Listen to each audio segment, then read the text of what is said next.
नमस्कार, आप देख रहे हैं पहाड़ टीवी और मैं हूं आपके साथ स्मिता पटवार। चलिए देखते हैं उत्तराखंड की तमाम बड़ी खबरें, लेकिन उससे पहले एक नजर आज की हेडलाइंस पर। सीएम धामी ने यूक्रेन से लौटे छात्र छात्राओं से की मुलाकात, पीएम मोदी की जमकर की तारीफ। कॉर्बेट टाइगर रिजर्व में जिप्सियों के संचालन को लेकर जिप्सी व्यवसायियों ने दिया धरना, अनिश्चितकालीन भूख हड़ताल की दी चेतावनी। हल्द्वानी मेडिकल कॉलेज में रैगिंग से मचा हड़कंप, सिर मुंडवाए छात्रों की कथित परेड का वीडियो हुआ वायरल।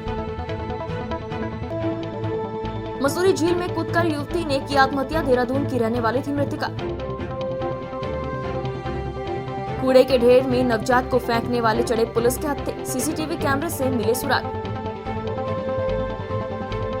युवक पर चढ़ा हीरो बनने का बुखार, घर से हुआ फरार। रूस और यूक्रेन के बीच युद्ध जारी है और उत्तराखंड के छात्र छात्राओं का भारत सुरक्षित वापस लौटना भी जारी है। वहीं सीएम पुष्कर सिंह धामी ने आज शनिवार को दिल्ली स्थित उत्तराखंड सदन में यूक्रेन से लौटे बच्चों से मुलाकात की। इस दौरान सीएम धामी ने पीएम मोदी के कुशल नेतृत्व और भारत सरकार के प्रयासों की जमकर तारीफ की। वहीं रूस यूक्रेन युद्ध के बीच यूक्रेन में ही उत्तराखंड के कई छात्र फंसे हुए हैं, जिसको लेकर सीएम पुष्कर सिंह धामी विदेश मंत्रालय से लगातार संपर्क में है और सरकार ने छात्र छात्राओं की वापसी के लिए 2 नोडल अधिकारी नियुक्त किए हैं। वहीं सीएम पुष्कर सिंह धामी ने दिल्ली स्थित उत्तराखंड सदन में यूक्रेन से लौटे बच्चों से मुलाकात की। हमेशा रैगिंग के लिए विवादों में रहने वाला हल्द्वानी राजकीय मेडिकल कॉलेज फिर सुर्खियों में आ गया है। ताजा मामला जूनियर छात्रों के रैगिंग के नाम पर सिर मुंडवाने का बताया जा रहा है। जूनियर छात्रों को सिर मुंडवा कर मेडिकल कॉलेज परिसर में घुमाने का कथित वीडियो सोशल मीडिया पर जमकर वायरल हो रहा है। ऐसे में एक बार फिर मेडिकल कॉलेज के ऊपर सवाल खड़े हो रहे हैं। हल्द्वानी मेडिकल कॉलेज के प्राचार्य अरुण जोशी का कहना है कि अभी तक रैगिंग के मामले को लेकर कोई शिकायत नहीं आई है। अरुण जोशी ने कहा कि अक्सर छात्र स्वयं ही सिर को मुंडवा लेते हैं, इसको रैगिंग से जोड़कर नहीं देखा जा सकता है। वायरल वीडियो में सभी छात्रों के सिर मुंडे हुए हैं। वो एक लाइन में चलते हुए हाथ पीछे कर पीठ पर बैग लिए हुए दिख रहे हैं। बताया जा रहा है कि ये सभी एमबीबीएस के प्रथम वर्ष के छात्र हैं। इन छात्रों ने किसके कहने पर सिर को मुंडवाया, कोई भी इस मामले में बोलने से बच रहा है। इससे कॉलेज प्रशासन की कार्यप्रणाली के ऊपर सवाल खड़े हो रहे हैं। ऐसे में ये पूरा मामला रैगिंग से जोड़कर देखा जा रहा है। हालांकि दिलचस्प बात यह है कि इस पूरे मामले में कोई भी छात्र कुछ भी कहने से बच रहा है। कॉलेज के प्राचार्य अरुण जोशी का कहना है कि अभी तक रैगिंग के मामले को लेकर कोई शिकायत नहीं आई है। प्राचार्य का कहना है कि अगर इस तरह का कोई मामला सामने आता है तो जांच की जाएगी, जो भी दोषी होगा उसके खिलाफ कार्रवाई की जाएगी। वहीं बीते साल दिसंबर में भी हल्द्वानी मेडिकल कॉलेज में रैगिंग का मामला सामने आया था। तब एमबीबीएस छात्रों के 2 गुट आपस में भिड़ गए थे। तब एमबीबीएस अंतिम वर्ष के छात्रों ने 2 जूनियर छात्रों को पीट दिया था, जिसके बाद मामला और बिगड़ गया था। पिटाई के बाद जूनियर छात्रों ने बाहर से 3 लड़कों को बुलाया और काफी हंगामा किया। इसके बाद विवाद और बढ़ गया था। इस दौरान छात्रों के दोनों गुट के बीच मारपीट हुई थी। मारपीट में 4 छात्र मामूली रूप से घायल हो गए थे। वहीं कॉलेज प्रशासन ने तब इस पूरे मामले को आपसी विवाद बताया था।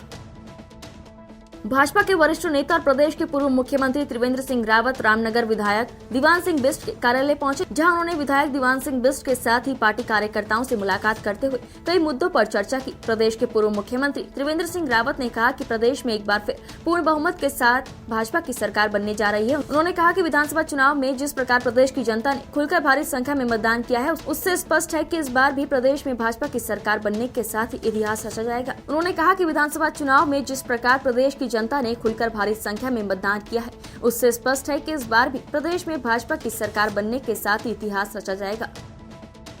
विधायक के नाते और उससे पहले 10 वर्षों तक मैं उत्तराखंड का संगठन महामंत्री रहा। मेरे गढ़वाल रीजन में रहा, फिर पूरा उत्तराखंड महामंत्री संगठन के नाते मैंने काम देखा है। और स्वाभाविक रूप से हमारे जो विधायक गण हैं, हमारे जो पार्टी के लीडर हैं, पार्टी के पदाधिकारी हैं, उनसे निकट के संबंध रहे हैं और इसलिए उसको इसी रूप में देखा जाना चाहिए कि जैसे हम लोग अपने वरिष्ठ नेताओं के पास जाते हैं, उनको मिलने जाते हैं, ऐसे ही हमारे संबंध हैं, हम एक दूसरे के पास आते जाते रहते हैं। तो इसी रूप में देखा जाए तो ज़्यादा उचित होगा। देखिए भाई, ऐसा है जो चुनाव हुआ है, जिनके नेतृत्व में चुनाव हुआ है, तो जब भी किसी के नेतृत्व में चुनाव होता है तो स्वाभाविक बात यह है कि उन्हीं को आगे चल करके भविष्य की जिम्मेदारियां मिलती नहीं। अभी ये सवाल जो आपका है, ये काल्पनिक सवाल है। भारतीय जनता पार्टी पूर्ण बहुमत के साथ 10 मार्च को फिर प्रदेश में साबित होगी और भारतीय जनता पार्टी की सरकार आगे कंटिन्यू करेगी। डोईवाला के BSF institute of adventure and advance training centre में टेकनपुर बीएसएफ एकेडमी के 232 प्रशिक्षु सब इंस्पेक्टरों ने 7 दिन का साहसिक और जोखिम भरा प्रशिक्षण लिया। प्रशिक्षण कार्यक्रम 2 ग्रुप में संपन्न हुआ, जिसमें 116 प्रशिक्षु बीएसएफ अधिकारियों ने कठिन चुनौतियों का सामना करते हुए उच्च मनोबल के साथ अपना प्रशिक्षण पूरा किया। रेस्क्यू से संबंधित जानकारी देकर अधिकारियों को आपदा में भी अपनी सुरक्षा के साथ दूसरों की मदद करने के गुर भी सिखाए गए। प्रशिक्षण लेकर अधिकारियों में बेहद उत्साह का माहौल था। प्रशिक्षण लेने वालों में 9 महिलाएं भी थी, जो इस प्रशिक्षण से बेहद उत्साहित थी।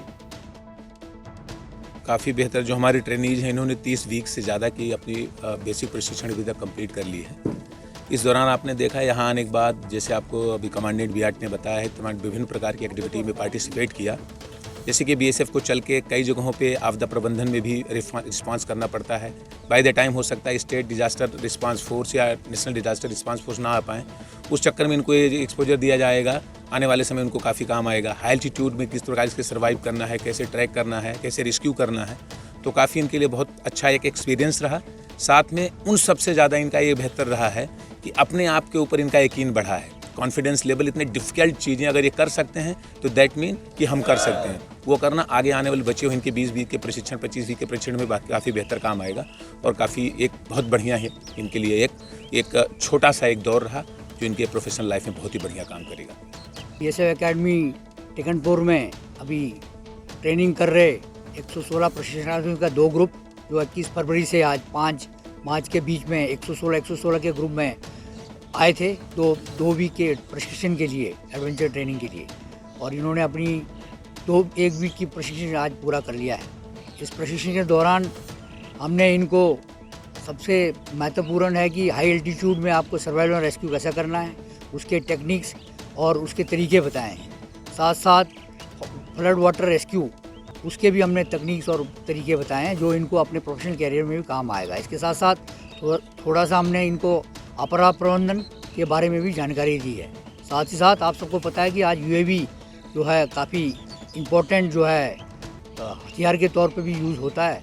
यूएवी के बारे में इनको जानकारी दी कि इससे कैसे इंटेलिजेंस हम लें, कैसे इसका यूज़ करें और कैसे जो है हमारे पास इंटेलिजेंस उसको कलेक्ट करें।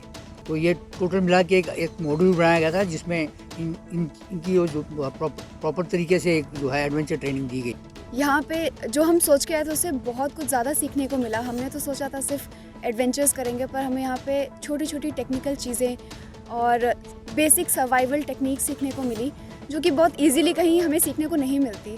सिर्फ एक सिविलियन का एन्जॉयमेंट होता है एडवेंचर, पर हमारे लिए एन्जॉयमेंट से ज़्यादा था, क्योंकि हम ये अपने जीने के लिए और किसी और की जान बचाने के लिए काम में लगाएंगे। और हमने ये 7 दिन बहुत ही एंजॉय करके गुजारे हैं। एक टीम वर्क सीखा हमने, अपने कंफर्ट जोन से बाहर निकलकर अपनी हिम्मत, हमें पता भी नहीं था कि हम इतना कुछ कर सकते हैं, तो शायद हमने अपनी हिम्मत से ज़्यादा बढ़कर काम किया है। ज़्यादा। क्या नाम है, कहाँ से? आइस्मिता हूँ और मैं उड़ीसा से हूँ। देहरादून जिले के मसूरी में शुक्रवार को झील में युवती का शव मिलने से इलाके में सनसनी फैल गई थी। मामले की जानकारी मिलते ही पुलिस भी मौके पर पहुंची और शव को कब्जे में लिया। मृतका की शिनाख्त 24 वर्षीय सोनाली निवासी गुलमोहर इनक्लेव आईटी पार्क देहरादून के रूप में हुई है। मसूरी पुलिस के मुताबिक मृतका की बहन ने बताया कि सोनाली मानसिक रूप से स्वस्थ नहीं थी। वो सुबह बिना बताए घर से निकल गई थी। सोनाली मसूरी झील कैसे पहुंची, इसके बारे में उन्हें कोई जानकारी नहीं है। सोनाली का कद छोटा था, जिस कारण वो नाबालिग लगती थी। कोतवाल गिरीश चंद्र शर्मा ने बताया कि पुलिस ने आसपास के लोगों से पूछताछ करने के साथ ही इलाके में लगे सीसीटीवी कैमरों की फुटेज भी खंगाली। इस दौरान पुलिस को पता चला कि सोनाली सुबह करीब 8 बजे मसूरी झील के मुख्य गेट पर पहुंची थी। पुलिस के मुताबिक सोनाली ने सफाई कर्मचारी से झील जाने के लिए मुख्य गेट खोलने के लिए कहा था, लेकिन उसने बोला कि गेट 10 बजे खुलेगा, जिसके बाद सोनाली ने कुर्सी उठाई और मुख्य गेट को लांगते लगाकर झील की ओर चली गई और उसने झील में कूदकर आत्महत्या कर ली। सीसीटीवी कैमरों में सोनाली ये फुटेज कैप्चर हुई। देश विदेश से आने वाले पर्यटकों को अब उत्तराखंड के जोलीग्रांट एयरपोर्ट पर ही पहाड़ी उत्पाद मिल सकेंगे। एयरपोर्ट पर मिलने वाले सभी उत्पाद महिला स्वयं सहायता समूह ने तैयार किया है। महिलाओं को सशक्त करने के उद्देश्य से भारतीय विमानन प्राधिकरण ने ये पहल की है। शुक्रवार को जोलीग्रांट एयरपोर्ट के निदेशक प्रभाकर मिश्रा ने स्वयं सहायता समूह के आवंटित दुकान का विधिवत उद्घाटन किया। उन्होंने कहा कि स्वयं सहायता समूह की महिलाओं को रोजगार से जोड़ने और लघु उद्योगों को बढ़ावा देने के लिए ये शुरुआत की गई है। जनपद नैनीताल के जिला अधिकारी धीराज सिंह गबरियाल ने बताया कि आगामी 10 मार्च को चुनाव आयोग द्वारा मतगणना निर्धारित की गई है, जिसके चलते कोई कर्मचारियों को परेशानी का सामना न करना पड़े। उसके लिए आज जनपद नैनीताल के हल्द्वानी MBPG कॉलेज सभागार में मतगणना कार्य के लिए नियुक्त कार्मिकों को प्रथम प्रशिक्षण कार्यक्रम पावर प्रेजेंटेशन के माध्यम से मास्टर ट्रेनरों द्वारा 2 पालियों में सैद्धांतिक और व्यवहारिक प्रशिक्षण के रूप में दिया गया। प्रशिक्षण के दौरान postal ballot, electronic transmitted postal ballot system की विस्तार से मास्टर ट्रेनरों द्वारा जानकारी दी गई। कॉर्बेट टाइगर रिजर्व में जिप्सियों का संचालन होता है। उनका परमिट संभागीय परिवहन विभाग हल्द्वानी द्वारा RTO की मीटिंग में स्वीकृत किया जाता है। आज जिप्सी मालिकों ने कॉर्बेट के बाहर धरना प्रदर्शन करते हुए कहा कि हम लोगों द्वारा विगत कई वर्षों से संबंधित विभाग में परमिट को लेकर अप्लाई किया गया था, जो कि पिछले वर्ष RTO की मीटिंग में स्वीकृत किए गए थे, जिसमें से लगभग 10 से 12 लोगों द्वारा ही जिप्सी को क्रैक कर स्वीकृत परमिट कॉर्बेट पार्क में भ्रमण के लिए ले गए थे। तत्पश्चात से ही अक्टूबर महीने में लगातार कॉर्बेट टाइगर रिजर्व में पंजीकृत कराने के लिए प्रार्थना पत्र प्रस्तुत करा गया और कई बार मौखिक रूप से भी डायरेक्टर से मुलाकात की गई, लेकिन आज 6 महीने बीत जाने के बाद भी हमारी जिप्सियों का पंजीकरण नहीं किया जा रहा है, जिस कारण हम अपनी जिप्सियों का संचालन नहीं कर पा रहे हैं और प्रति माह हमें आर्थिक नुकसान का सामना करना पड़ रहा है। उन्होंने कहा कि मजबूर होकर आज विभाग के खिलाफ आक्रोश व्यक्त किया गया है। अगर विभाग नहीं जागता है तो आगे भूख हड़ताल, अनिश्चितकालीन धरना दिया जाएगा। विरोध कॉर्बेट नेशनल पार्क के जो ये डायरेक्टर साहब हैं राहुल जी और वार्डन तिवारी जी जो हैं, इनके खिलाफ है। इनके द्वारा हमारा शोषण किया जा रहा है लगातार।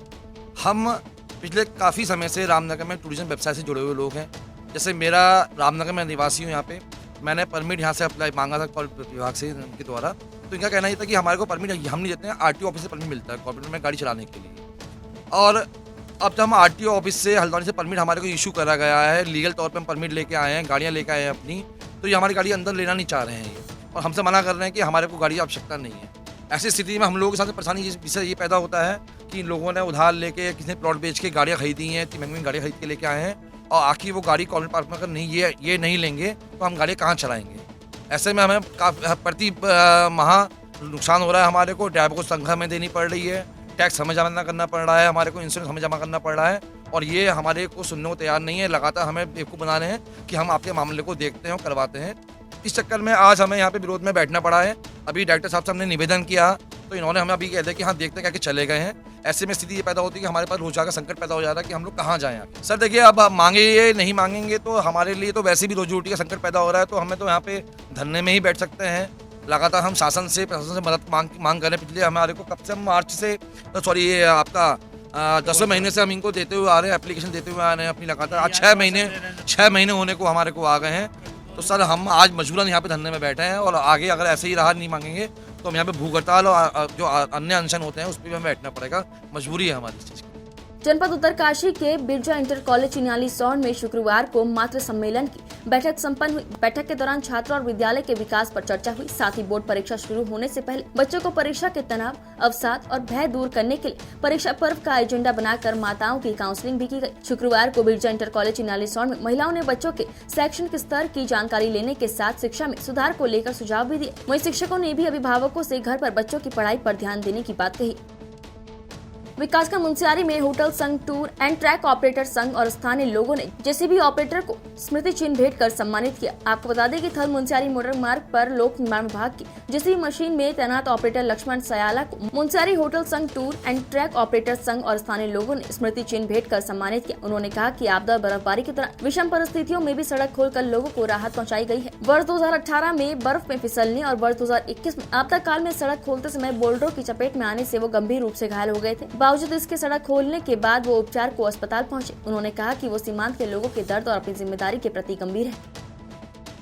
स्वास्थ्य विभाग के द्वारा CSC बेरीनाग में 3 दिवसीय नेत्र महाकुंभ शिविर का समापन हो गया। शिविर में 3 दिनों तक 400 लोगों की आंखों का प्रशिक्षण किया गया। वरिष्ठ नेत्र चिकित्सक डॉक्टर कैलाश ब्रिजवाल ने 80 लोगों के मोतियाबिंद का ऑपरेशन किया। निःशुल्क लेंस और दवाओं, चश्मों का वितरण किया। डॉक्टर ब्रिजवाल ने लोगों से आंखों की सुरक्षा करने की अपील की। प्रभारी चिकित्सा अधिकारी डॉक्टर सिद्धार्थ पाटनी ने बताया कि स्थानीय लोगों के और स्वास्थ्य विभाग कर्मचारियों के सहयोग से 3 दिनों तक यहाँ पर शिविर सम्पन्न हो पाया है। अच्छा रहा, तो 3 दिन चला। 2, 3, 4 मार्च को यहाँ पे जो है नेत्र शिविर आयोजित किया गया। जिस शिविर को आयोजित करते में डॉक्टर सिद्धार्थ पाटनी का बहुत ही सहयोग है। वो जो सहयोग की इतनी अपेक्षा थी कि बहुत ही अपेक्षा से ज़्यादा जो है उन्होंने यहाँ पे हम लोगों को कॉपरेशन दिया, स्टाफ ने कॉपरेशन दिया। मोतियाबिंद पहले दिन में जो है खुद डॉक्टर पार्टी ने यहाँ पे जो है मरीजों की व्यवस्था सब कुछ बहुत बढ़िया की थी। उस हिसाब से हम लोग उनकी स्क्रीनिंग करवाई। स्क्रीनिंग में करीब 400 लोग जो है देखे गए। उसमें से करीब 80 के करीब जो है मरीजों को सेलेक्ट किया गया कि इनका ऑपरेशन हो जाए। 2 दिन 3 तारीख और 4 तारीख को हम लोगों ने ओटी ऑपरेशन स्टार्ट किए। पहले दिन हम लोगों ने 32 ऑपरेशन किए, दूसरे दिन हम लोगों ने 36 ऑपरेशन किए। ये ऑपरेशन सभी ऑपरेशन सफल रहे। आज 3 दिवसीय शिविर का समापन समारोह है और 70 से अधिक मोतियाबिंद के ऑपरेशन डॉक्टर ब्रिजवाल सर और आनंद जी के नेतृत्व में किया गया। अभी आगे भी इसी प्रकार के कैंप लगाने की योजना और आश्वासन डॉक्टर ब्रिजवाल सर द्वारा दिया गया है। इसमें 400 लोगों की स्क्रीनिंग और 70 से अधिक लोगों के ऑपरेशन किए गए। काशीपुर में बीते दिनों मानवता को शर्मसार करने वाली घटना सामने आई थी, जहां कोतवाली क्षेत्र के विजयनगर इलाके में कूड़े के ढेर में मृत नवजात को फेंका गया था। पुलिस इस मामले में तत्परता से कार्य कर रही थी और इस मामले में कामयाबी भी मिली है। पुलिस ने कूड़े के ढेर में मृत नवजात को फेंकने वाले युवक और युवती को गिरफ्तार कर लिया है। पुलिस सीसीटीवी कैमरे के आधार पर इनकी तलाश में जुटी थी। युवक युवती ने लोक लाज के कारण मृत नवजात को कूड़े के ढेर में फेंका था। काशीपुर विजयनगर में बीते 27 फरवरी की सुबह सड़क किनारे एक नवजात बच्चे के मिलने से हड़कंप मच गया था। जॉनी नामक एक व्यक्ति ने 112 नंबर पर कॉल कर सूचना देकर बताया था कि विजयनगर नई बस्ती में कूड़े के ढेर के किनारे मृत अवस्था में एक नवजात बच्चे का शव पड़ा है। सूचना पर कोतवाली पुलिस मौके पर पहुंचे, शव को कब्जे में ले लिया। तब से पुलिस शहर के सीसीटीवी कैमरे को खंगाल रही थी और मामले में सफलता भी मिली, जिसके बाद कूड़े के ढेर में मृत नवजात को फेंकने वाले एक युवक और युवती पुलिस के हत्थे चढ़ गए। मामले में पुलिस की तरफ से आरोपी युवती को मेडिकल के लिए भेज दिया गया है। पता चला है कि युवक युवती का प्रेम प्रसंग चल रहा था और इसी बीच युवती गर्भवती हो गई। मामले में गर्भपात करने की बात सामने आई है। पुलिस ने दोनों के खिलाफ मुकदमा दर्ज कर लिया है और आगे की कार्रवाई शुरू कर दी है। बॉलीवुड से प्रभावित होकर हीरो बनने की चाह में एक लड़का मुंबई के लिए निकला और ऋषिकेश के श्यामपुर पहुंच गया। लड़के को अकेला देखकर पुलिस की नजर जब लड़के पर पड़ी तो पुलिस ने पूछताछ की तो लड़के ने शूटिंग देखकर हीरो बनने के लिए मुंबई जाने की बात बताई। देहरादून के किशनपुर जाखन थाना राजपुर निवासी वैभव नौटियाल मसूरी में अक्षय कुमार की फिल्म की शूटिंग देखने गया था और शूटिंग को देखकर वो इतना प्रभावित हुआ कि उसके सर पर हीरो बनने का जुनून सवार हो गया और वो मुंबई के लिए निकल गया। जिसके बाद पुलिस ने किशोर के परिजनों से संपर्क कर वैभव नौटियाल को उसके परिजनों को सौंप दिया। उत्तराखंड की तमाम बड़ी खबरों में फिलहाल इतना ही। बाकी खबरों के लिए देखते रहिए पहाड़ टीवी। नमस्कार। है बेखौफ उम्मीद का रंग।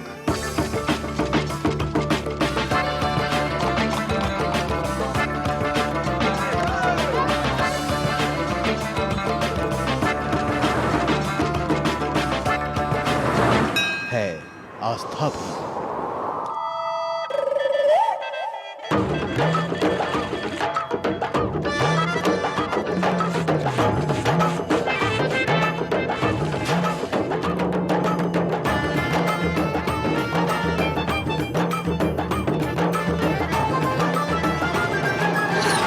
ये है मेरा उत्तराखंड।